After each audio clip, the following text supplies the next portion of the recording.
he needs a whiteboard, so we are trying to make alternate arrangements for that. Oh, you've got one there. But it's too tiny for others to see. That's the challenge that we are kind of. I see. Maybe I'll find a seat. Find a good seat.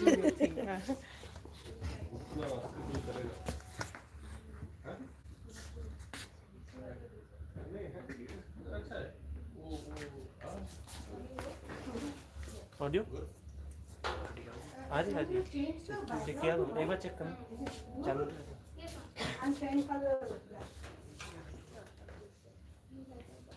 तो lights निकाल भी lights निकाल देते हैं 2-3 करेंगे वो हो जाएगा लाइट्स 2-3 यहाँ से ऑफ करना 2-3 लाइट्स को स्विच ऑफ करें ठीक है इसका लिंक शेयर कर दो चैनल पे See how this is better.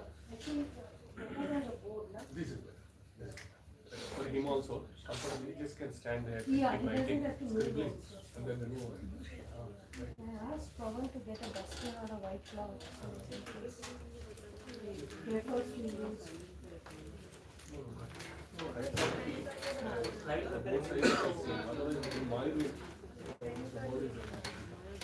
The same We side. entered your room. We saw the green board on the wall. The other side is it has both sides. But green पे भी कर लेता है चाक लेके चाक से करेगा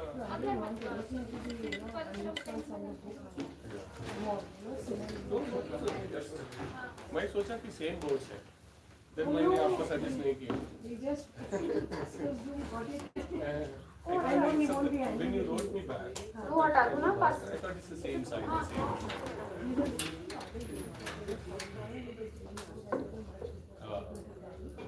And the one that was there in the showroom. So this should work. this is a better visibility. Pasting.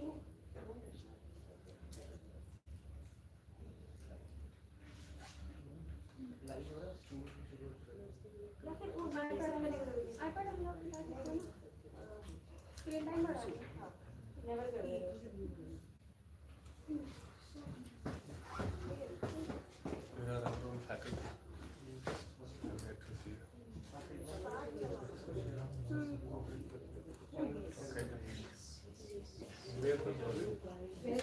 Where the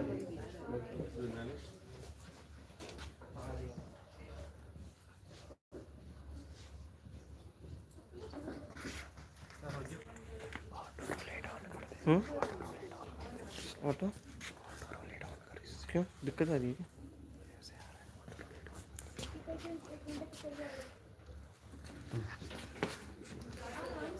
चलो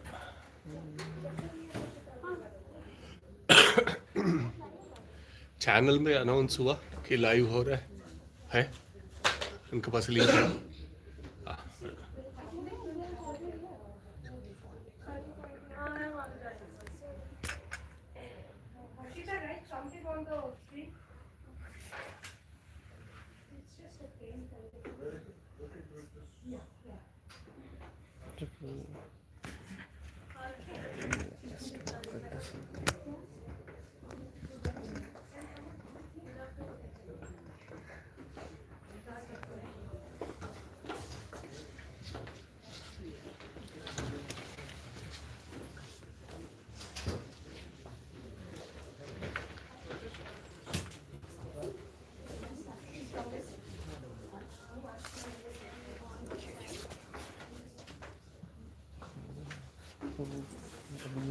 last one.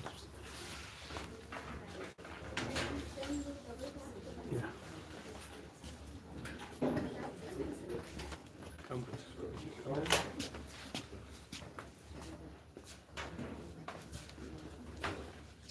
Video orientation.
Don't tell.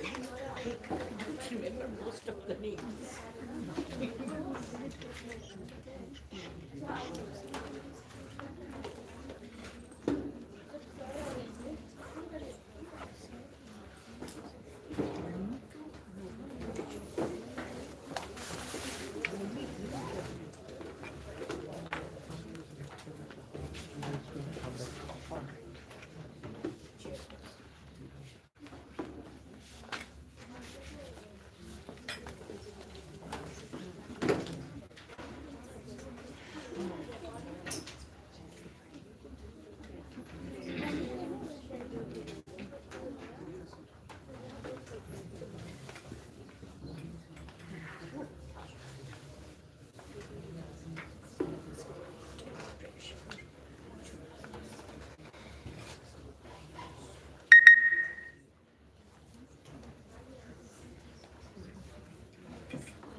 It was so hectic. Lots of things going on. We have a German author, and he's trying to closer and doing popular. We had a talk and reading. I translated it in Dutch.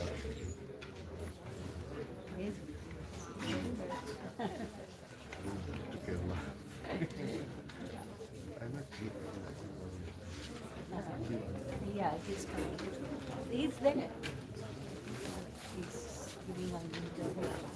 Yeah, that's what he's giving an interview. It's been beyond 2 o'clock. So maybe after that he's going to room. I said I'll come there. I was also running here.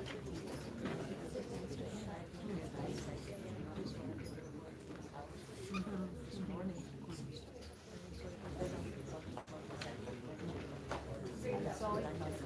Today itself. Today there are many. Yes, yesterday he did the opportunity. And other ones.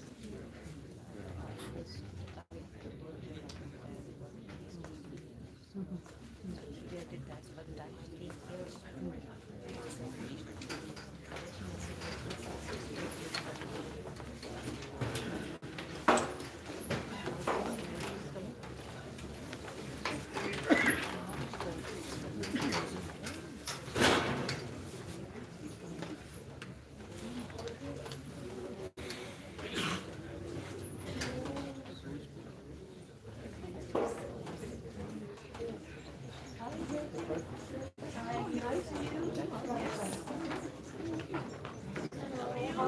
I'm fine.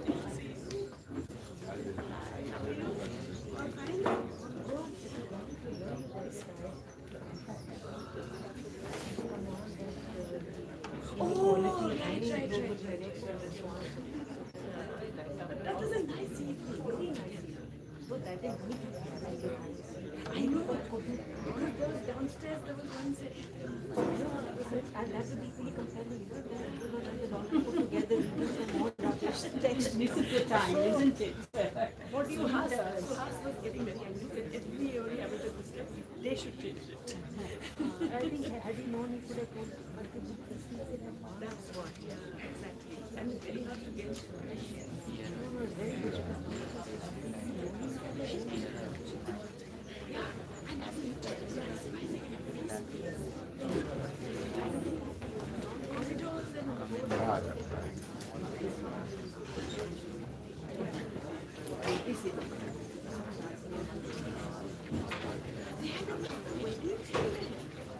Good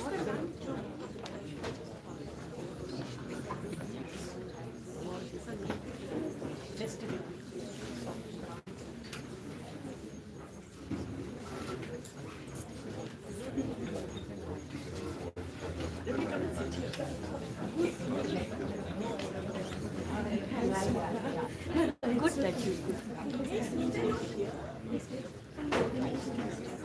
So I came back the next day. So the others are coming back. Because the whole family, they had another wedding in Kolkata.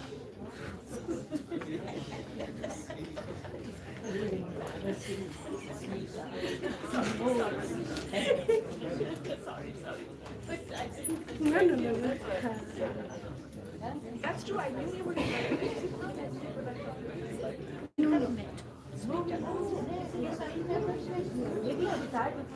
No, we were there, but we just didn't get here. How is it possible that you come home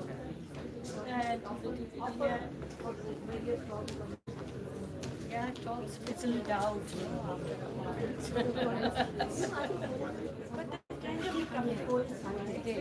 I think it's slowly coming.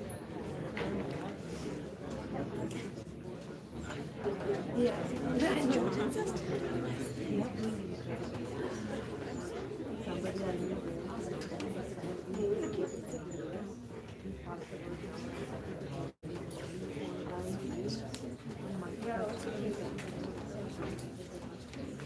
No, but in person, if he goes, the students are organized.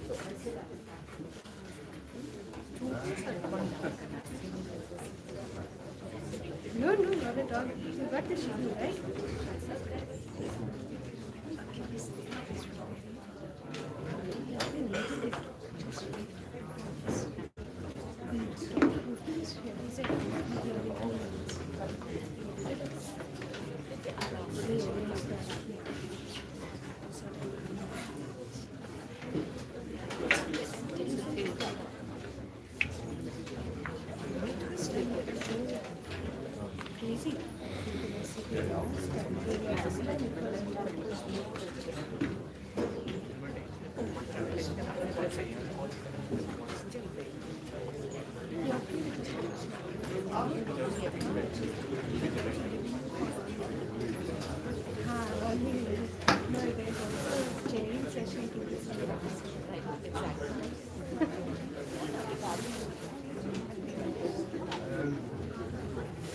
Feel free to attend. It's like yeah, we can keep you at our center more. Nothing wrong with multi-message. But you say that, okay, you're upset.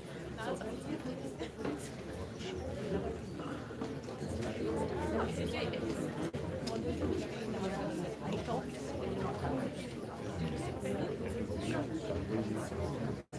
like that.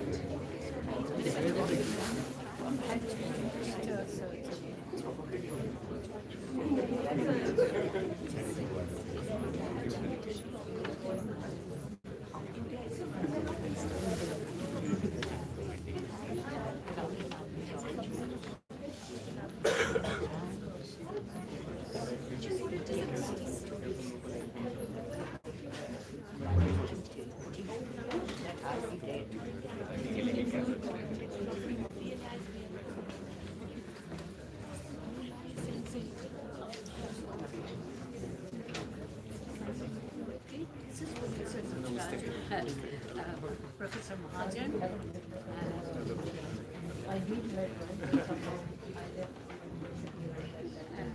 And this is another our economist and our colleague, of course. I might have seen you on the TV channel recently. Long time ago.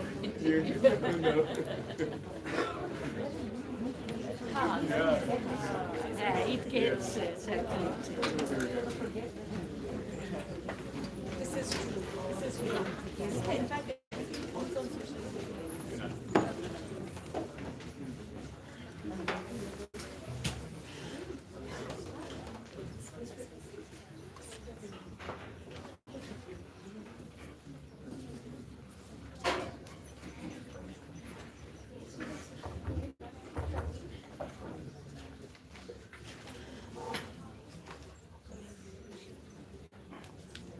I request everyone to please keep your phone on silent mode.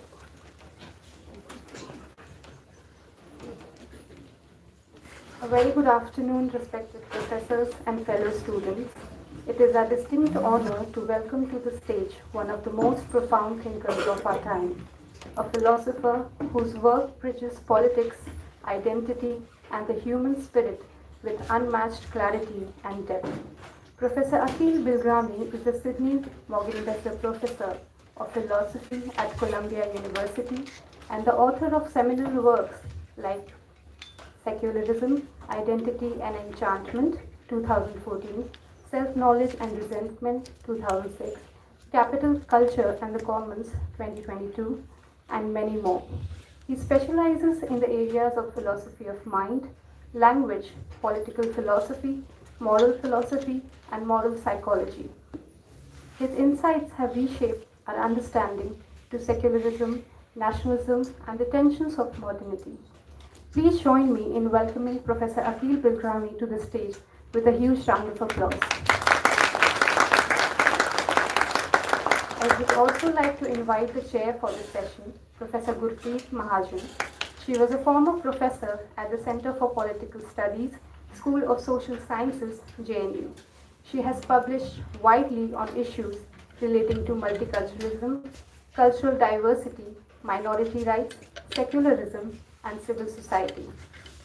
Her prominent publications include Explanation and Understanding in the Human Sciences, Identities and Rights Aspects of Liberal Democracy in India, The Multicultural Path, Issues of Diversity and Discrimination in Democracy, India, Political Ideas and the Making of a Democratic Discourse. We welcome you, ma'am. Now I would like to call our chairperson, Professor Nataraju, to welcome the speakers and begin the session. Thank you.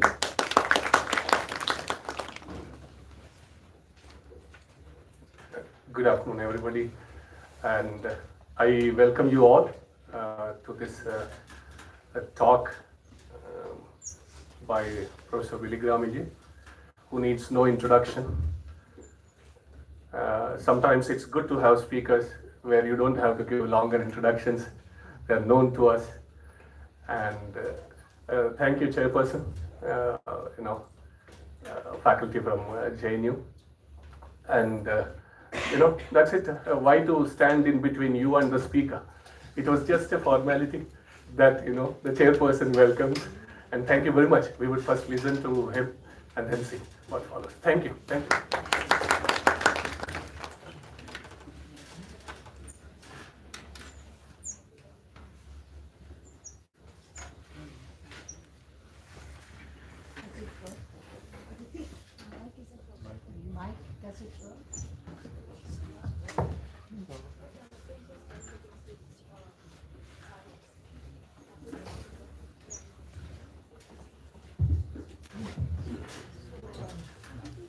My thanks to the Center for Philosophy for giving me this very privileged seat, the best seat in the house as it were, so that I can hear very attentively. I see Professor Bilgrami really as, I think, a friend of the Center for Philosophy, because although he has come to many centers in JNU and has given time here, but I think every time, on most occasions when he's in India, he does spare some time for the Center for Philosophy for these interactions, and I think we are really grateful to him for sparing that time, because he's always compelling us to think harder about our times, about our lives, about the society we live in, and the world we are creating. So I'm looking forward to this talk to Professor Bilgrami.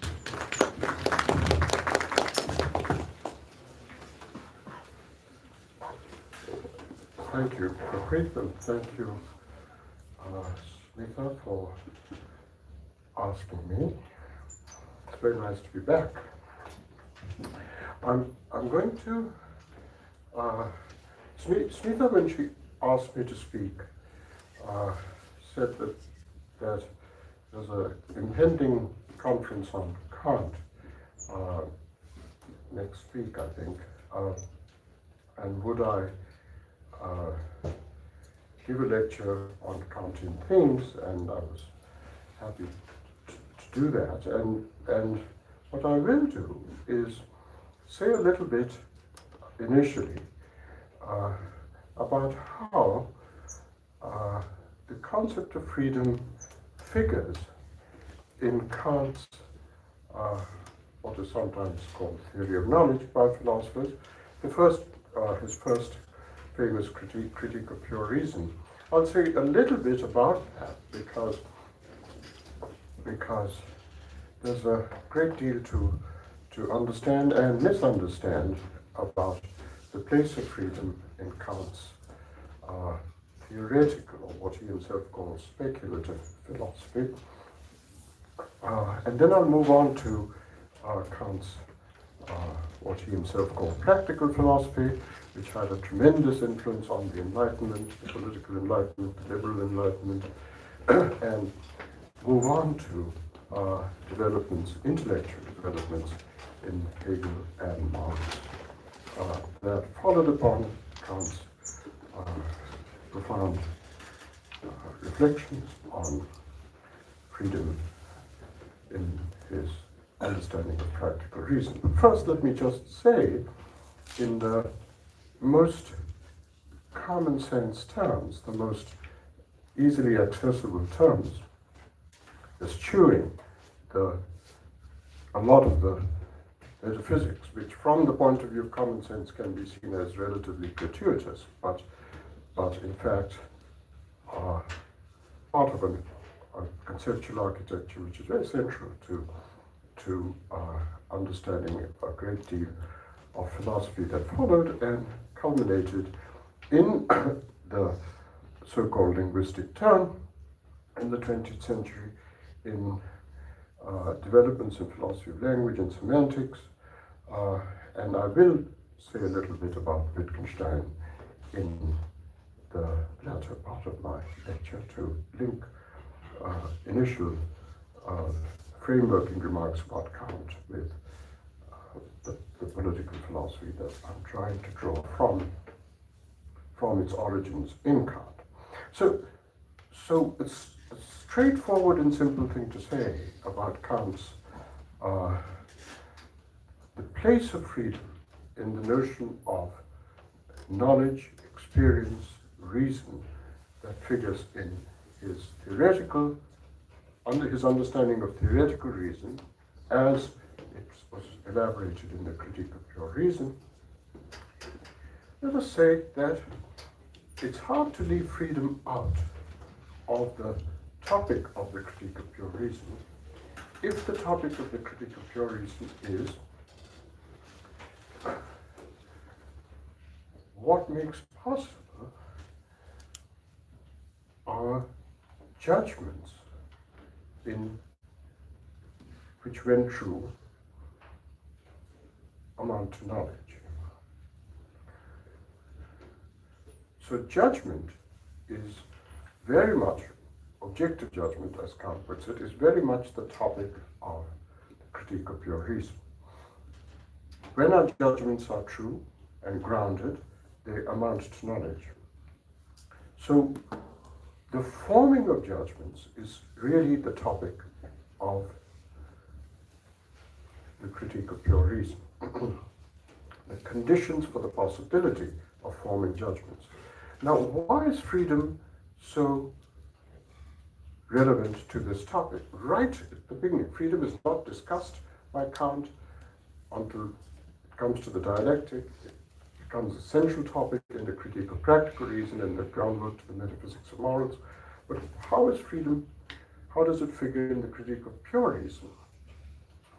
Well, the first thing to say is that we form judgments. So there's a real sense in which freedom is involved because we make to make a judgment is to make up our minds about how things are. To make a judgment is to make up our minds about how things are. That's where freedom figures. We make up our minds about how things are. Think of it as the theoretical counterpart to forming intentions, to do things. That's in the realm of practical reason. So just as we form intentions to do things in the practical realm, we make up our minds about how things are in the theoretical realm. Both of these forms of words, make up our mind, form intentions, both these suggest that things are within our control in some sense. And it's this idea of things being within our control that in which the notion of freedom resides. It's within our control because we make up our minds in the theoretical realm about how things are, in the practical realm about what to do. Okay, so why is it that freedom is always linked to reason?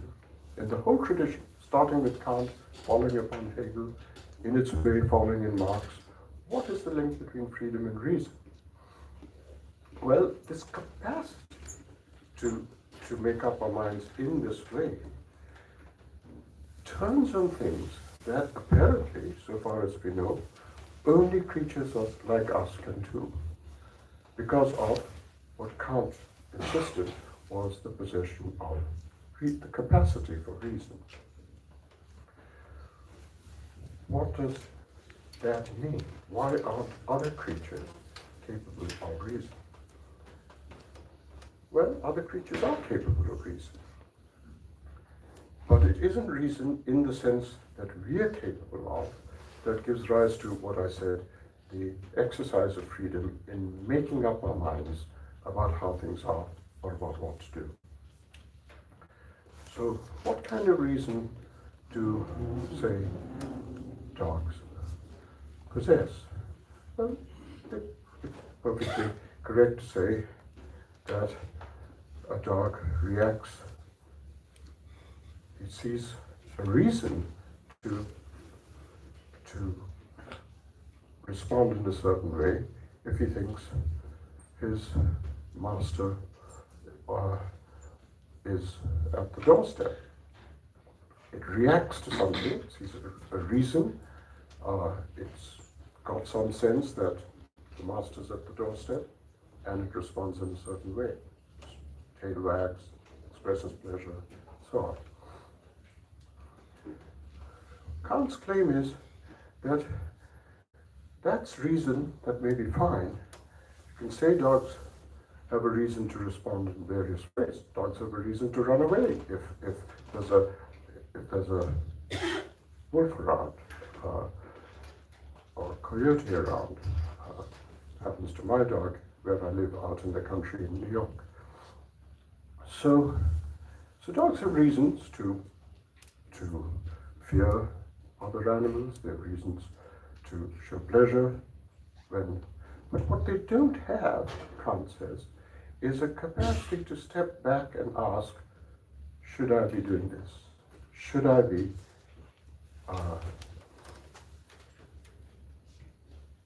doing what I, immersed in my activities, anyway do? No other creature but us can do that. We are the only creatures who can step back. And this has partly got to do with the possession of language. Language and concepts are inseparable. And what language, or this kind of conceptuality, allows us to do, and no other subject possesses, is to hold things that we, in an immersive way, unselfconsciously do. To hold things at a distance and ask, should I be doing it? Should I be thinking this? That's what it is to make up your mind about how things are or about what to do. That's forming intentions, what to do. So what concepts and language which only we possess, let's put it this way, concepts in the sense of concepts that come with language, what in Greek philosophy is called logos. This rich notion of concepts, it's tied to the possession of language. It's the sort of thing that, say, Chomsky studies and so on. That notion of language, which is language-centered reason, which is what the Greeks call logos, consists in the capacity to frame a statement in one's mind, not necessarily in vocalize it, but in one's mind, about something that we unselfconsciously hitherto have done unselfconsciously, and ask, ought this, should I be doing this? Should I be thinking this, etc.? That's what it is to make up your mind. That's the possession of freedom, which is there already in the Critique of Pure Reason. And it comes with the capacity for concepts, which is what Kant elaborates in his table of categories in the Critique of Pure Reason. And this all amounts to knowledge because you make up these, what is at the heart of it in much of knowledge, not all of knowledge, is that we experience the world through perception, let's say, standardly, or most fundamentally perception. We experience the world because we have what Kant called sensibility, and the world makes its impact on us through the exercise of our sensibility, our senses, and as we take it in, these concepts are applied, and we come to make judgments. That's the basic story that's elaborated, very elaborately, in the Critique of Pure Reason. And as I said, the notion of freedom comes in being able to step back with these concepts and reflectively ask, do I have evidence for this judgment? That's in the theoretical realm. Or is it right to do what I would anyway unselfconsciously do? This is not something that dogs and wolves and so on can do. Only we can do it, he said. And so human reason goes with freedom in this sense, and the whole of the Critique of Pure Reason is a very complex statement of the conditions that make this kind of ground for knowledge possible, what he calls the conditions for objective judgment. Making up our minds about how things are. And one way to think about this, about the difference between theoretical and practical reason, is something that I've been saying in past work, and I've no doubt said it here, to the philosophers here. One way to bring it out very clearly is to look at the difference between my intending that I will do something and my predicting that I will do it. Consider that distinction. It's an absolutely fundamental distinction. It will never go away. No amount of theory or philosophical doctrine will usher out that distinction. The distinction between, for example, I intend to do something and I predict that I will do it. Those are completely different ways of relating to myself. When I intend to do something, I am taking in myself from an agent's point of view. When I predict that I will do something, I might as well be seeing myself as an eclipse. My angle on myself is completely detached. And that's the angle of seeing myself in theory as an object. That is how I am. But when I intend to do something, I'm not an object. So if you have the two propositions, I intend that I will do something, and I predict that I will do something. Of course, the first I is the I of an agent. Both are agents. But the second I, in the second statement, I predict that I will do something, is an object. It's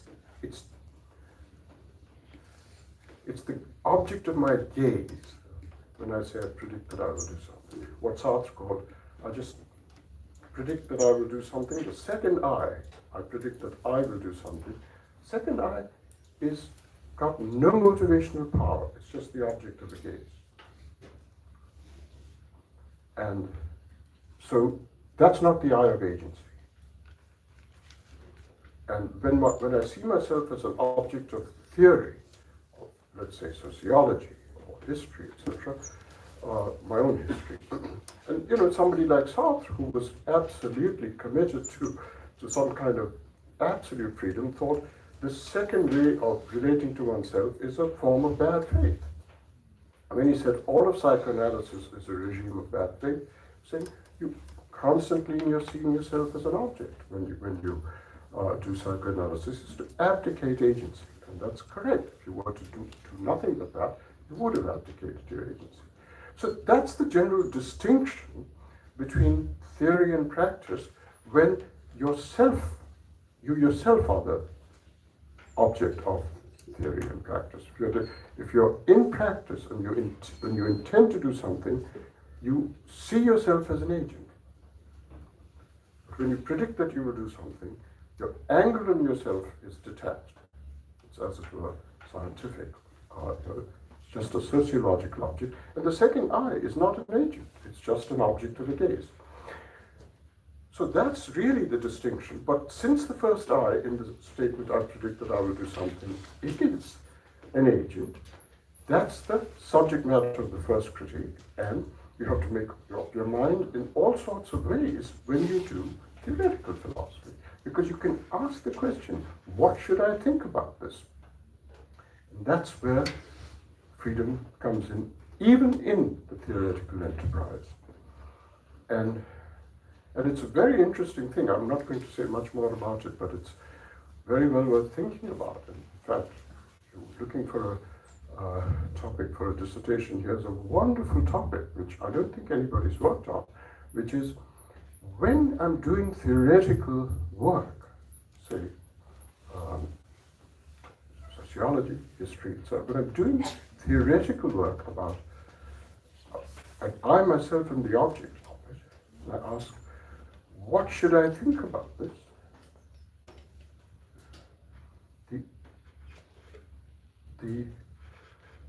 There's no gap between how you answer that question and you're thinking it.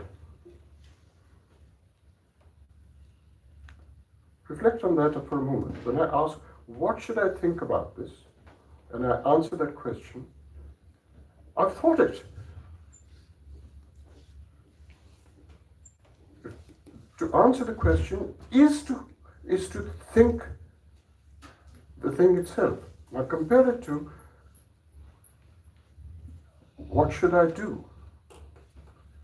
And when you answer it, do this, you haven't done it yet.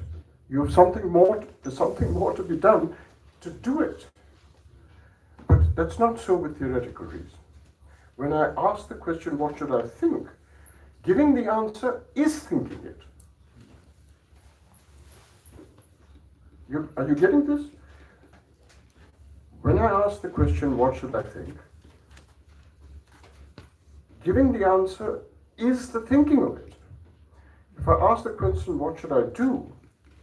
Giving the answer is not yet doing it. There's something else. Your body has to move in certain ways for you to do it.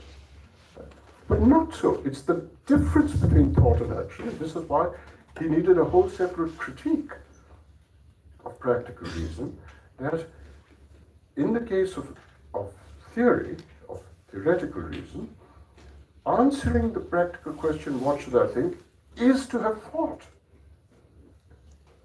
The answer, there's no gap between the answer and the thinking that's involved. Whereas there is a gap in the case of what should I do between giving an answer, do this, and the actual doing of it. That's why you need a separate critique of practical reason. And that's a very important distinction, and it's not something that has been much theorized by philosophers. All right, so these are the different ways in which freedom figures in Kant's separate critiques of the two great forms of reason. And I want to now focus mostly on practical reason and look at what was the central dominant influence on the political enlightenment by his understanding of practical reason. It's a profound influence on the political enlightenment. All sorts of philosophical theories flowed from what Kant said, mostly in the groundwork to the metaphysics of morals, but in a more architectonic form in the critique of practical reason. So, the basic idea of freedom that underlies much of political theory first arose in Kant when, in the groundwork to the metaphysics of morals, he said, we are creatures, human beings are creatures, like all creatures, with all sorts of, and his word was inclinations. So we have, and earlier philosophers like Hume called it desires, passions, wants. With the rise of utilitarianism, these states of mind came to be called subjective utilities. They were called that because desires and wants were given degrees of strength, and then they had to form part of a calculus measuring these degrees in the form of what came to be called subjective understandings of social aggregate utility. So all of these ideas of states of mind like inclinations, etc., especially in the English-speaking tradition, that was also there in France, was to think that our natures are given by what we want, desire, and Hume's word for it was passions, and as I said later, it came to be called subjective utilities. And Kant's major claim, which had this influence in the political enlightenment, was to say, how do these tendencies of psychology, of empirical psychology, so one way to think of what Kant was doing was to say, how does empirical psychology become moral psychology? What transforms it? And another way to put it, a more straightforward way to put it, is Kant's idea was we have these inclinations, they're just given to us by our nature. We have these wants, desires, passions, and he says we alone are capable of asking, should I acquiesce in this desire? No other creature does that. Other creatures may modify their desires, and Skinner made a whole meal out of how desires and behavior is modified, B.F. Skinner. But Kant says we alone are able to ask, should I be doing what my inclinations and passions would have me or lead me to do? And the capacity to ask that question, he says, that's where freedom is. He called it autonomy. He says, that's where autonomy lies, the capacity to ask this question. Because even if we answer yes, you ought to acquiesce in your inclinations and passions, you have then authorized what was hitherto a mere tendency of your nature into a normative phenomenon. You have authorized your own inclinations when you say, yes, you should acquiesce in that. So this authorization is where freedom or autonomy lies. That's your, if you like to put it in Gandhian terms, that's where your self-rule is, your Swaraj is, your personal Swaraj, individual Swaraj is that you have self-rule and you're not ruled by your passions. If you don't answer this question and answer yes or no, you are in a state of heteronomy, not autonomy, to use Kant's rhetoric, and you're just being ruled by your passions. But because you have the capacity to ask, ought I to be succumbing to, acquiescing to these inclinations, and answering yes or no, you authorize or deauthorize these inclinations, and then you've moved into a normative realm. So that's the basic place where freedom and autonomy is characterized by Kant in the second critique. The transformation of merely empirical psychological tendencies into normative phenomena by asking this autonomy-inducing or autonomy-reflecting question and answering. And now, the next crucial step in the emergence of the liberal theories of the political enlightenment was to extend this understanding of autonomy to the social realm by saying that Kant's autonomy-inducing question applies not just to what is given to us by our psychological natures, but what is given to us by our social condition. Unless we are mythical Robinson Crusoes, all of us grow up in some social context. And in the social context, we are acculturated into the social norms of the whatever it might be. It could be a family, it could be a neighborhood, it could be a caste, a community, it could be a nation and its apparatus of principles of citizenry in a constitution. Whatever it is, you are in some sense acculturated into a range of social norms. And I think when I spoke in Delhi a few weeks ago, I told you that I constantly was told by my mother, constantly, it was incredibly irritating, but she would say, don't do that, please, the Bilgramis don't do that. And that's just a way of acculturating you into the social norms of a particular group. And, my onset of Kantian reason was to be able to step back and say, well, what are we doing what the Bilgramis are doing? And so my answer for the most part was no. So that's the basic idea, that you're able to ask this not just of your own tendencies, but of the norms in which you have been socially conditioned. And that's freedom, that's self-rule, that's autonomy, and that's absolutely the heart of the theories of freedom of the political enlightenment, the liberal political enlightenment. It's the basis of a whole range of, it's the philosophical foundations of a whole range of panoply of rights, free speech, freedom of worship, indeed, even notions of privacy are then constituted as rights in Europe were grounded in this basic notion of autonomy, applied not just to our natures, our psychological natures, but to our social natures as we were acculturated into it. Now, here's the really fascinating thing, which gives rise to a whole range of post-Kantian German philosophical thinking, which Kant laid the germ for. What I've said so far about Kant just gives you the liberal political enlightenment. And I think the one way, it's this sort of framework by which to understand what followed Kant, is to find in Kant a germ for going beyond this elementary notion of autonomy that underlies liberal understandings of freedom and independence and self-rule and so on. That is,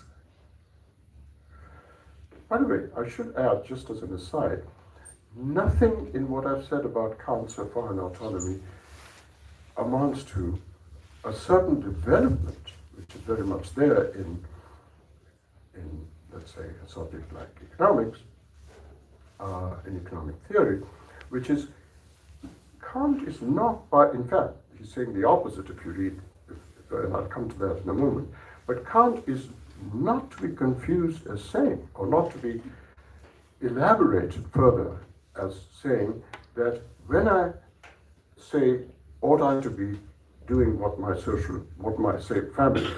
family context has brought me up to do? Ought I be doing what the Bilgramis are doing? It is not to be conflated with the question, is it in my self-interest to be doing what the group is doing? There's no element of that in Kant.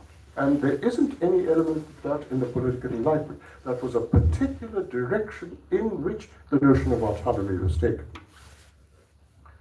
In a certain strand, a very central strand of liberal economic theory. But it's in no way a part of what Kant understood. Kant was simply saying, is it right for me to do, by my own lights, is it right for me to do what,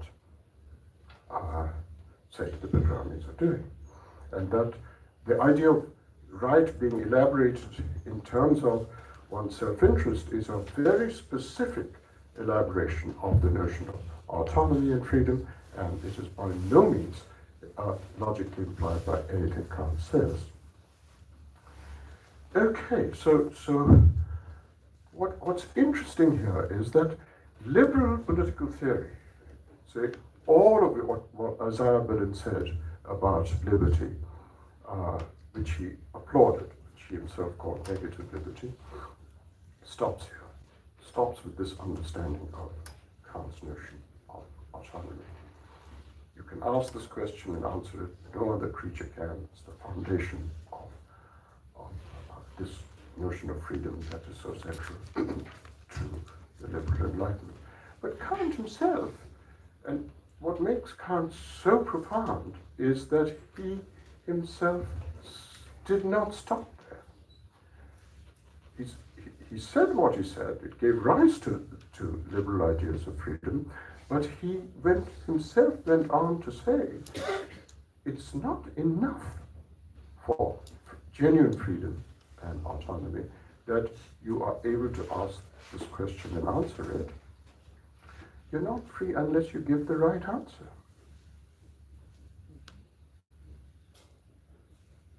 That opens up a whole set of possibilities that were developed by Hegel and Marx,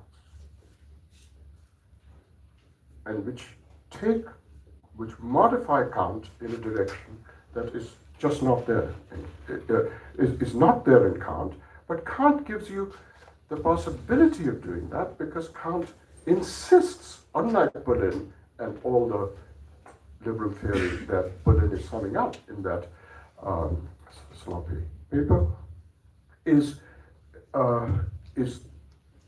to Kant is saying you haven't. That's not enough. You have to be able to. You have to give the right answer to this autonomy question, and until then, you're not really autonomous. Now, Kant's own answer was, you must give an answer that is universal, universalized, a maxim of yours is his technical way of putting it, and it must be completely consistent. So the big interesting point that is much emphasized by a certain strand of the political enlightenment is, Kant says if you're rational and universalized consistently, you can't see yourself as autonomous in this way and not see others as autonomous too. To be rational and consistent, I must see every one of us as autonomous too. And that brings in what is very, very essential part of Kant, which is that reason has a universal moral form. It's the heart of Kant. And one of the moral forms, he calls it a categorical imperative and so on, but the basic idea is that these universals must be unconditional and they must respect what you possess in order to be rational and consistent by acknowledging that others possess it. And this has a remarkable consequence because Kant says you cannot be therefore paternalistic. You cannot see others as a mere means. You must see others as setting their own ends, as being autonomous. So it's a kingdom of ends. And so universalizability, making the right choices rather than just merely choosing your norms, making the right choices means always.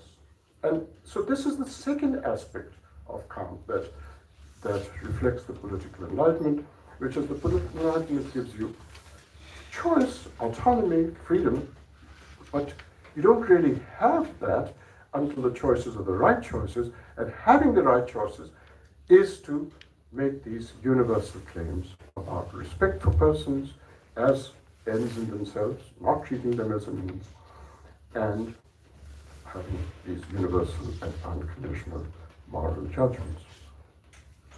So both aspects of the Enlightenment in Kant are expounded in this very rudimentary way. Asking the autonomy question and answering it, insisting that you give the right answer, which amounts to the universalist aspects of the Enlightenment. So between the two, liberty and its proper exercise in universalist forms, you get pretty much all of the central strands of the political enlightenment. But the fact that he insists that you must give the right answer opens up the possibility that the right answers are not the ones he thought they were. And that's the crucial way to understand one way, not always, but one way in which Hegel built upon Kant and modified Kant. What Hegel did was to say, Kant's autonomy-inducing question is absolutely correct.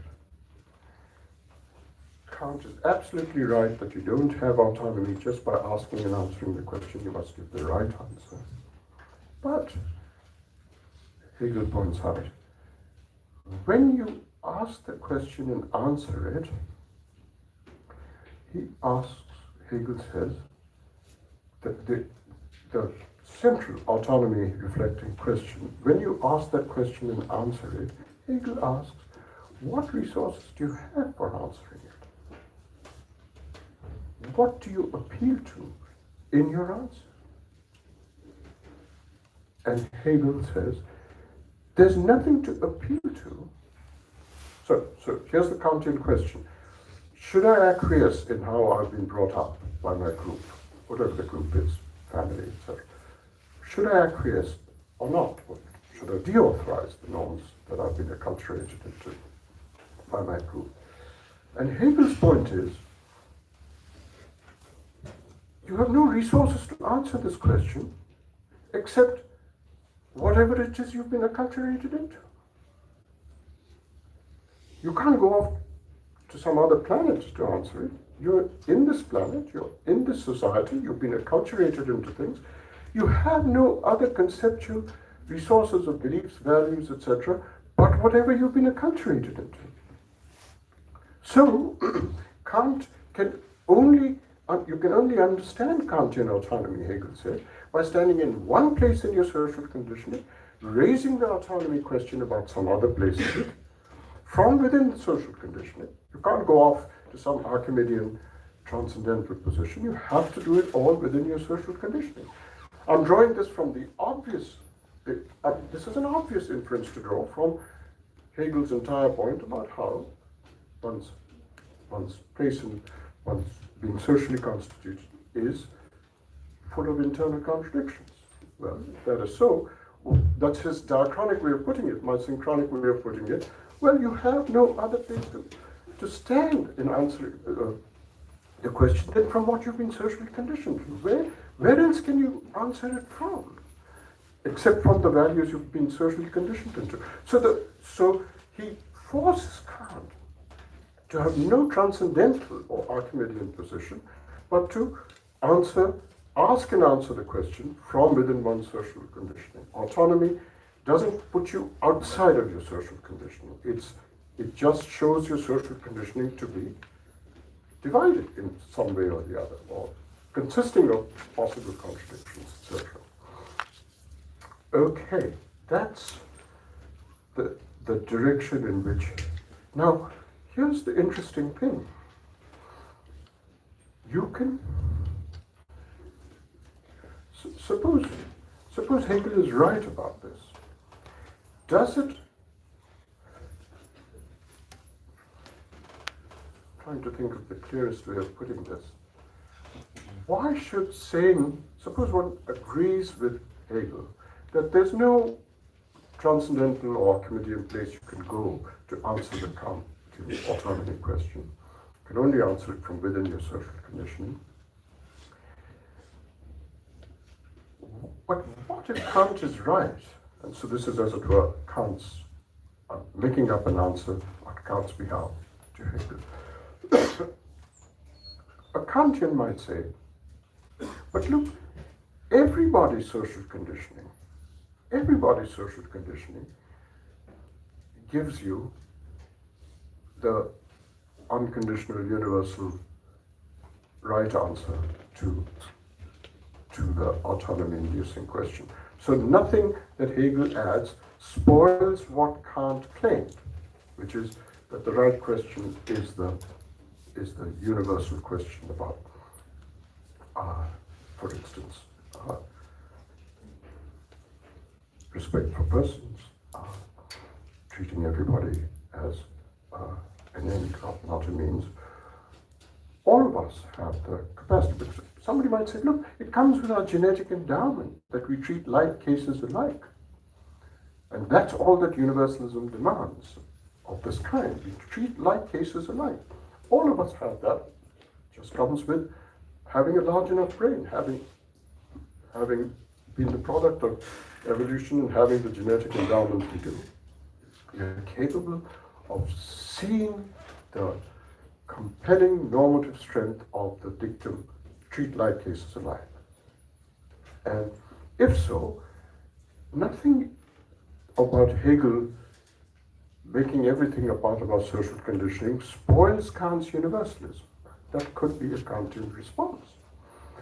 And the question, you see, I don't think so. I think what Hegel really shows by modifying Kant in this direction is to make absolutely clear that it's too vacuous to say that our social conditioning, everybody's social conditioning has the capacity to treat like cases alike. That's too vacuous. You have to say, in what respects do you treat like cases alike? And when you do, you are completely stuck with things that are not universal. So suppose you take Kant's own particular way of treating like cases alike, saying you see yourself as an agent setting ends and being autonomous in this way by asking that autonomy question. Consistency requires you to see others that way. That means you can't be paternalistic. Well, not everybody's social conditioning is like that. In fact, if you take how prevalent utilitarianism is in societies, all of utilitarianism requires treating people as means. Even so, Kantian a project as a theory of justice in John Rawls, which is avowedly Kantian says in its second principle, for those of you who are philosophers here, or economists who've read Rawls, Rawls' second principle says inequalities may be allowed if they end up being beneficial for the worst off in society. That's the maximum principle, the second principle of what he calls justice. Think about that. So Kantian a philosopher as Rawls allows inequalities if they benefit the worst off in society. So let's develop a scenario. How is that done? Okay, so let's say Professor Jayati Ghosh is more talented than all of us. Okay, so let's give her a higher salary. Let's give her,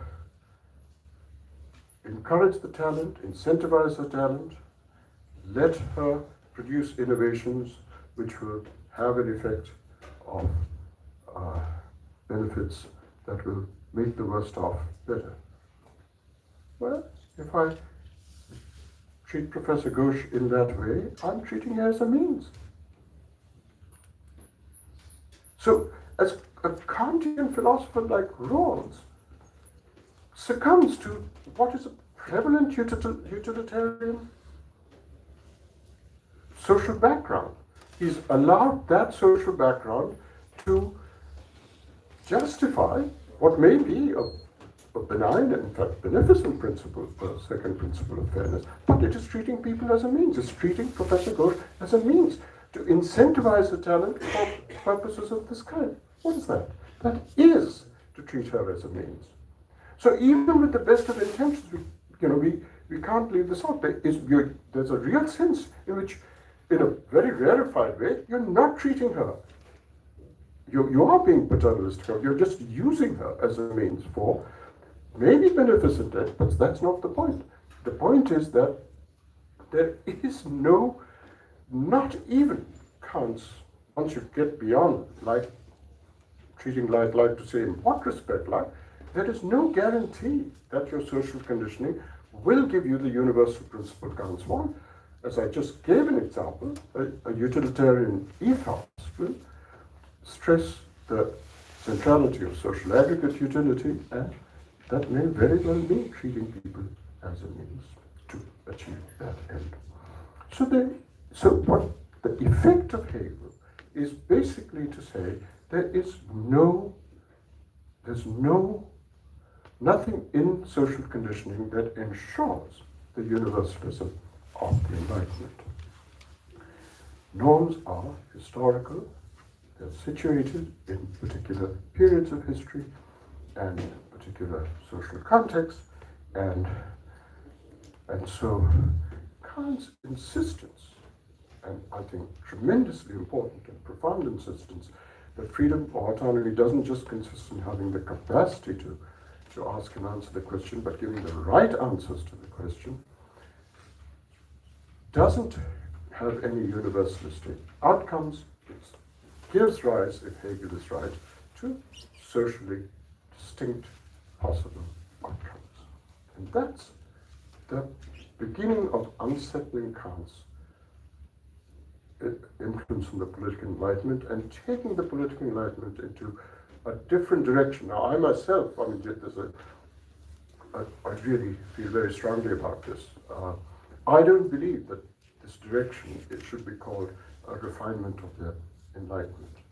There's just no doubt that the Enlightenment is a liberal phenomenon predominantly. There's just no doubt about it. And I think what Hegel and Marx do is very distinctly a counter-Enlightenment trajectory. I think it's quite wrong to insist, as many people do, any number of people do, people on the left do, it's just to see it as just a refinement of the Enlightenment. Well, if you're going to bloat the Enlightenment to include every possible thing, it's a completely uninteresting idea of the political Enlightenment. Means amount to vacuity of its own bloated kind, because it's hospitable to any kind of radical modification, as Hegel did provide for Kant. Okay, so here then is a set of possibilities that are opened up by Hegel, and I now want to give structure to what Hegel has wrought. But before that, I want to say just one thing to introduce where Marx fits in this part of intellectual history I'm giving to understand the notion of evolving notion of freedom and autonomy. You see, I find this is the most interesting thing about the notion of freedom, which is so hard to get a grip on, but which I think is just at the heart of the notion of freedom, is if you're not free just being able to ask and answer that question, if you're not free just by having the capacity to choose how you live, the norms by which you live, but you're not free until you make the right choices, that's a remarkable substantiality you give to the notion of freedom. It raises the question, what are the right choices? Is there a formula to say when? So let's just let me give you an example. Suppose it is the case that if Hegel is right, if Hegel's modification is right, you can only answer the question, what are we doing, what the group is doing, what my society is doing, by standing someplace in one's own social conditioning.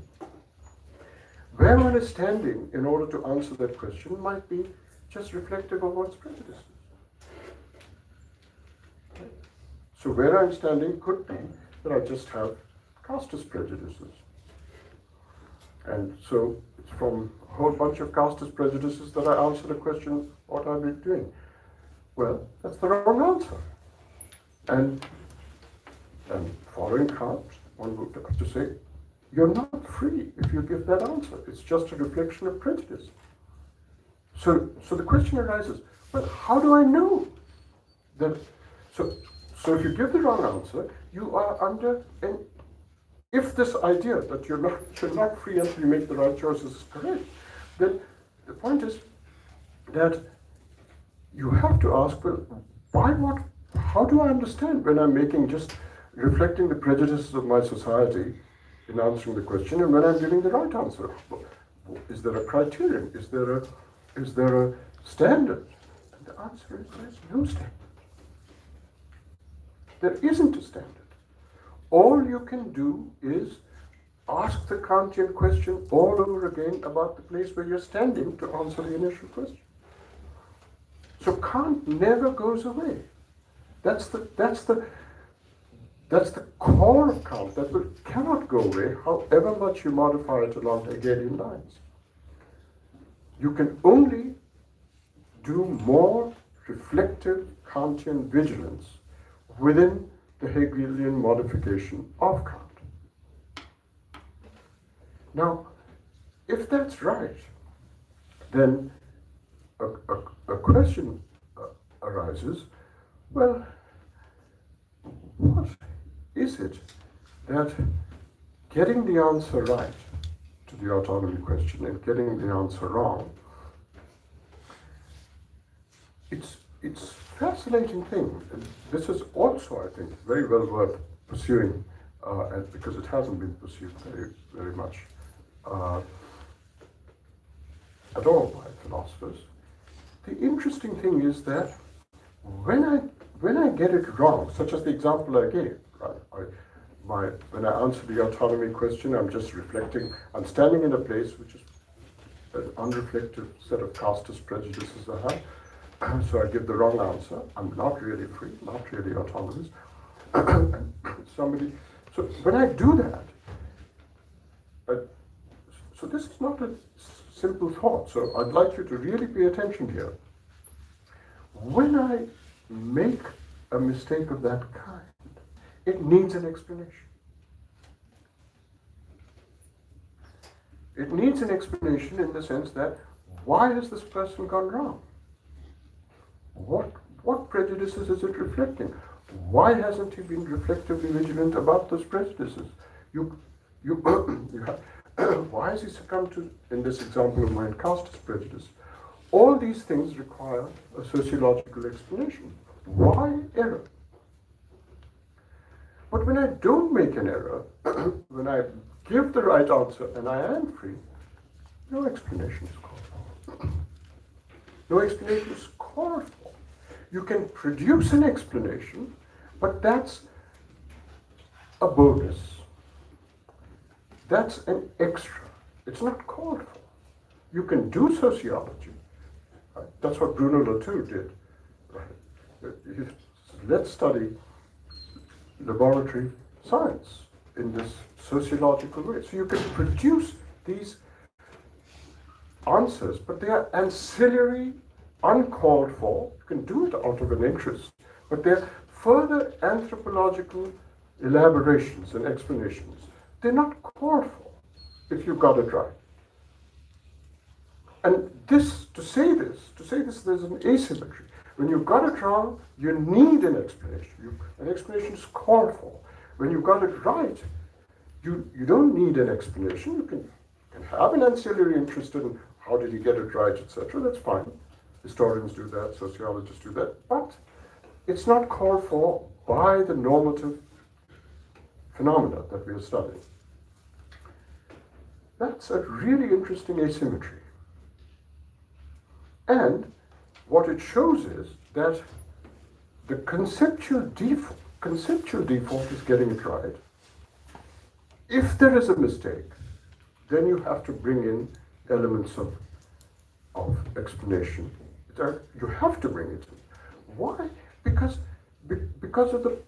praxis is primary. When you've got it right, there's no explanation is called for. But if inquiry is a praxis itself, then when you get it wrong, to give an explanation will help you get it right. Right? So the primacy of praxis applies just as much to inquiry in the study of society, and the primacy of practice suggests this asymmetry. Nothing is called for by way of explanation if you've got it right, but because you want to do better in inquiry, it's called for when you've got it wrong. That's what it is to say that praxis is prior to even the study of society. Now, but praxis in the realm of cognitive inquiry, that's how deep the primacy of practice goes. Okay, but here, if all this is right, the conceptual default is getting it right. Getting it wrong needs an explanation. And what is interesting is that the idea of I stress the fact that it's a conceptual default, because the idea of a default is not intended to mark any kind of statistical frequency. Getting it right is by no means to be understood in frequentist terms. It's only a conceptual default. And that's what Marx was very keen to stress when he said that he has an explanation for how one gets it pervasively wrong. One gets it pervasively wrong very often. So it's only a conceptual default. The statistically frequent phenomenon might be getting it wrong. And the whole notion of ideology is there precisely to explain the fact that there can be massive violation of the default. Pervasive. And that's an essential further thing that Marx added in this trajectory that I'm pointing to. And I think that's a very important thing to understand. And just one last analogy before I move on to, can I have another 15 minutes? Yeah? All right. So one last analogy. Some of you look puzzled when I said that there's this asymmetry. Here's a simpler way of putting it, not on the large social canvas that I've just presented in this elementary form, the Marxian. Just take the idea of seeing an object in my vicinity here. I see this phone. Now, if I get it right, there's nothing to explain. If I get it wrong, you have to bring in notions like, it appeared to him that there was a phone. There was a sensory impression of telephoneness, etc., but it didn't really reach all the way to reality, etc. And so you bring in notion of appearances, sense data, sense impressions, and things of that kind to account for error. But there is no reason to bring any of those things in if you've got it right. That's what Marx writes large on the social canvas when he talks of ideology as an illusion. It's basically this is what Kant was doing in the Critique of Pure Reason, was precisely telling you what the objective judgment is, and it's the default in this conceptual sense, not in a frequentist sense. Okay, I'm going to put now a little bit of structure to the Hegelian And Marx in turn, now I'm going to need some, hi, can you,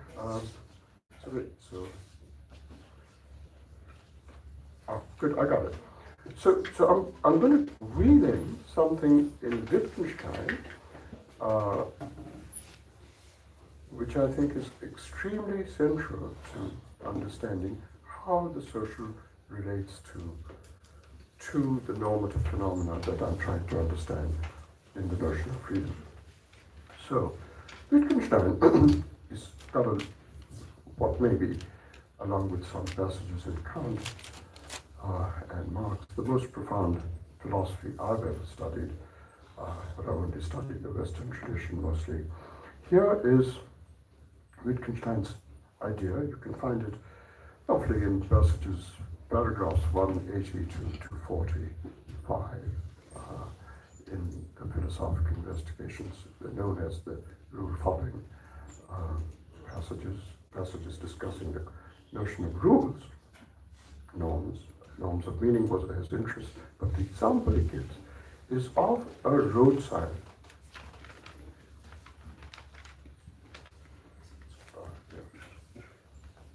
It's of a road sign. So let's say there's a road sign.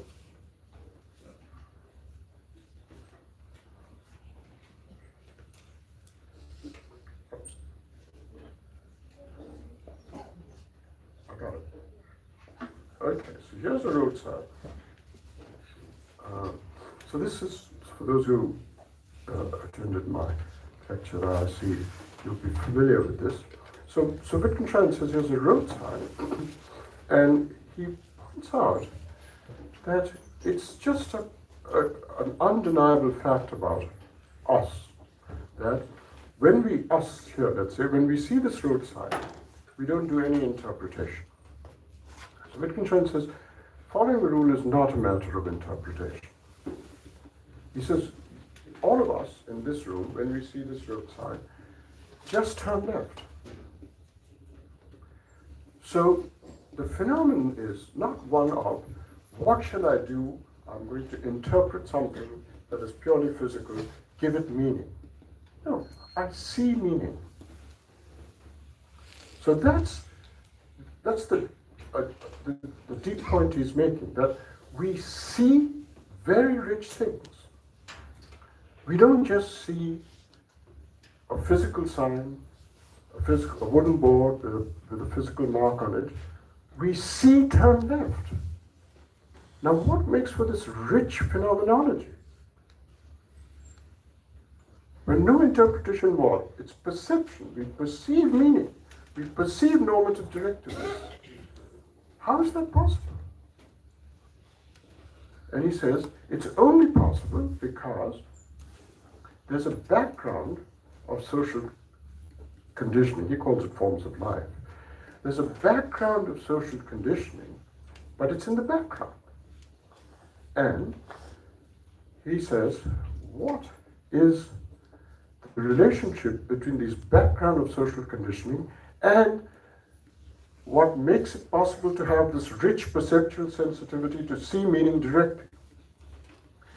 And he says the background consists of a whole range of practices, of non-discursive phenomena, of histories, of collective memories, of a whole range of unarticulated sets of relations and practices, and a memory of them, often a collective memory of them, which makes possible the rich phenomenology of perceiving meaning, perceiving normative directness. So what's in the background? And these are standard ways we can spell it out. What's in the background is that there's martial weaponry in our history. We've read books, we've read comics, we've seen films of arrows flying in a certain direction when they're shot by bows, so we see the sign as turn left. So only in the background, because we have this whole history of martial weaponry, whole culture in which we've been exposed to it and acculturated into it and so on, that we are able to see meaning. Right? So the background is the social forms of lives and practices, often non-discursive, making possible the the fully articulated logos-centered foreground, norm, and for that matter, even science and so on and so forth, but we're focused on norms. Okay, so the relationship to the foreground and the background is this. Now, it's very important for me and things that I've been trying to study in Gandhi and, and so on to say that what Wittgenstein adds to Kant, Hegel, and Marx and so on here that I've tried to present, what Wittgenstein adds here is that the social as it determines. By the way, I just wanted to say that if somebody didn't come from our culture, had a very different set of backgrounds here, a very different background where there were no bows and arrows, there was no martial weaponry, and let's say an arrow was just an element of decoration in people's homes. Such a person who might just stop at the sign and say, gee, I see this wooden board and so on, what should I do? And for such a person, an interpretation is required. Right? So the important point is, only if you have only within a certain background will you see it. So it's socially contextual. That's the Hegelian point. It's completely socially contextual. But what Hegel doesn't say, and what I think is important to say, and that Wittgenstein adds, is that the social is in the background, and the normative, discursive phenomena is in the foreground. And I think that's very important. And let me just end by saying what the importance is for me. And this adds to the spotted intellectual thing that I've been doing from Kant to Marx to add Gandhi to it through bringing Wittgenstein in along these lines, is that suppose one of us in our society, what did I do? So suppose one of us just doesn't get it. So suppose Professor Nishad Patnaik just stops at the sign and says, gee, what is this sign? He's here, he's one of us. He's just somebody who's fallen through the cracks. He's just not been acculturated right. Right? He's a very intelligent man. He's not obtuse. So it's not just that he's being stupid. He's just somehow fallen through the cracks of what Wittgenstein calls upbringing. And there are passages in Wittgenstein, and certainly a lot of Wittgenstein's devotees, most famously Saul Kripke, who say, there's nothing else to do here but to say, this is how we do it. There's nothing else to say to Professor Patnaik, but get it right, this is how we do it. And I think that ruins Wittgenstein's insight that the background enables the perception in the foreground. You can't bring the background into the foreground explicitly. You're missing the point of the relationship between the social and the individual if you do that. You can't do that. You can't, it would be to resort to Platonism. It would be to bring Plato's heaven of forms down to earth and say, okay, let's just call Plato's form social. You can't do that. The social is an essentially background enabling phenomenon. You cannot foreground the social. And if that's right, somebody might say, well, come off it. What are you talking about? If somebody just violates a traffic norm by turning right there, or ruins the traffic flow by just stopping and scratching his head, you just, what do you do but to find the person or give him a ticket or whatever it is? The state has to step in. Well, I think Gandhi's idea of a non-violent state was precisely that the state has to not do that. The state has to engage sufficiently to see this person as having fallen through the cracks and going to other parts of the background to get the person to see it right. The idea of Gandhi's idea of a non-violent state was to see the state as, even in the realm of law, engaging sufficiently with the individual to not just see the individual as subject to what the law calls strict liability. You broke the rule, you're going to be punished. That's what Bishop Tutu tried to do when he set up the Truth and Reconciliation Committee. He said, we're not going to treat these people as just sitting silently in the dark and bringing objective evidence against them. They failed to turn left, or they were perpetrators of apartheid. You don't engage with them. Tutu said, you have to engage with them. Let's get them to be, we've got to live with them, we've got to engage with them sufficiently to acculturate them into new ways of thought. And I think that the whole idea of a non-violent state that Gandhi was, and there are certainly ways, so to go back to, not to Gandhi himself, but how do I respond how do we respond to Nishant Patnaik? Well, if he's failing to see it, we point him to other aspects of the forms of life in the background. And the example I think I gave last time was, you point him to a boat. You said the boat has a shape which is got a point at the end and a flat thing at the back, and see how it moves in this direction. You see how it's like the arrow in the same direction, moves as the arrow moves. And so the other parts of the background by which you cultivate. That's what Tutu was trying to do. That's what Gandhi understood by how a state need not leave out engagement with citizens. Even if in the end they end up punishing them, it must be not on the basis of strict liability, say, you broke the rule, this is how we do it, etc. That's the wrong relationship. But I think what Wittgenstein was trying to say was, in fact, in many ways, what someone like Gandhi was trying to do to modify notions of the state in the trajectory from Kant to Marx. Thank you very much.